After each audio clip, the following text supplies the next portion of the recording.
নমস্কাৰ আজি আপোনালোকৰ মাজলৈ আকৌ এটা নতুন ভিডিঅ' লৈ আহিছোঁ। ভিডিঅ'টো হৈছে পকা জলফাই পিটিকাৰ ভিডিঅ'। মই পকা জলফাই পিটিকি খাইছিলোঁ, লগতে ভাবিলোঁ অকলেনো কিয় খাওঁ, আপোনালোককো খুৱাওঁ।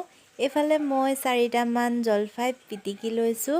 ধুনীয়াকৈ জলফাইকেইটা পিটিকি লৈ লগত দিছোঁ অকণমান নিমখ, অকণমান কেঁচা মিঠাতেল, কাৰণ মিঠাতেল দিলেহে পিটিকাৰ সোৱাদটো ভাল লাগে। আৰু মই যিহেতু পিটিকি ভাতৰ লগত জলফাইটো খাম, সেইবাবে ভাবিলোঁ অকণমান মিঠাতেলো দি দিওঁ। আৰু লগতে জলফাইৰ লগততো জলকীয়া নহ'লে খাবলৈ ভালেই নালাগে, সেইবাবে এটা কেঁচা জলকীয়া পুৰি ল'লোঁ। আৰু লগত অকণমান ধনিয়া আৰু লগতে অকণমান পিঁয়াজো দিছিলোঁ।